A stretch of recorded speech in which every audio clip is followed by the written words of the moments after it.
ពាក្យសម្រាប់បង្ហាញបុគ្គលចូលរួមប្រស្រ័យទាក់ទងគ្នានិងសម្រាប់ជំនួសអង្សោទៀតជាប្រមាណម្ដងទៀតសំដែងបរិស័ទជាពាក្យសម្រាប់បង្ហាញបុគ្គលចូលរួមប្រស្រ័យទាក់ទងគ្នានិងសម្រាប់ជំនួសអង្សោទៀតជាយើងដឹងថាសំដែងបរិស័ទមានចំនួន3គឺមានបរិស័ទទី1បរិស័ទទី2និងបរិស័ទទី3ជាបរិស័ទទី1គឺគេសម្រាប់បង្ហាញអ្នកដែលនិយាយដូចជាខ្ញុំឬមកក៏ពាក្យគ្នាឬមកក៏និយាយចំណែកបរិស័ទទី2សម្រាប់បង្ហាញអ្នកដែលគេនិយាយទៅការដូចជាពាក្យឯងអ្នក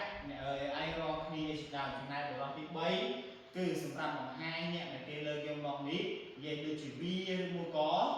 គាត់មកក៏អីពីផ្សេងទៀត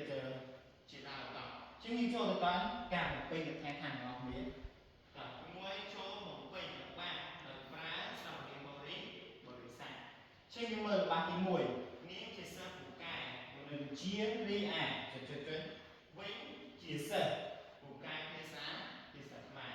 តើជាងយើងបំពេញពីនឹងទាំងអស់គ្នានាងជាសិស្សពូកែនឹងជារីអាខ្ញុំជាសិស្សពូកែភាសាខ្មែរចាបាទទី2ចុចតែជួយយល់មេរៀនគ្នាទៅវិញទៅមកជាពាក្យនេះគឺយើងបំពេញពាក្យពួក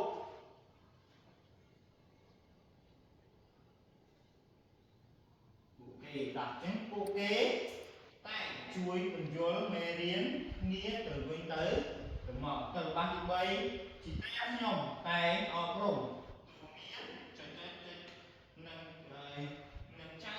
ឯទៀតគ្រូចុចគាត់ចង់ខ្លាចង់ឲ្យចុចខ្លាចជាមនុស្សល្អតែជាទៅបំពេញរបស់ទាំងអស់គ្នាជាតាខ្ញុំតែអប់រំទូមានខ្ញុំ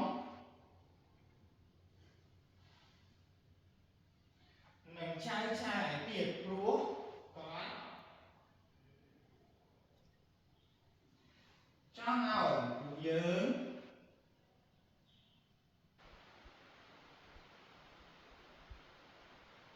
ខ្លាចជាមនុស្សល្អតែទី4សិស្សនេះជាយាមរៀនសូត្រណាស់គេទទួលបានរង្វាន់រាល់ឆ្នាំអញ្ចឹងសិស្សនេះជាយាមរៀនសូត្រណាស់ជាងគេទទួលបានរង្វាន់រាល់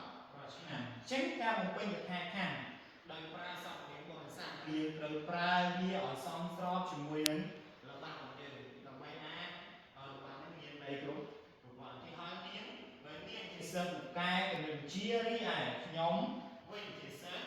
ពូកែភាសាខ្មែរចំណែកទី2ពួកគេតែងជួយពន្យល់មេរៀនគ្នាទៅវិញទៅមកទី3ជាការខ្ញុំតែងអប់រំទូមានខ្ញុំនឹងចៅទៀតព្រោះគាត់ចង់ឲ្យពួកយើងខ្លាចជាមនុស្សល្អថ្ងៃទី4សិស្សនេះជាយាមរៀនសូត្រណាស់គេទទួលបាន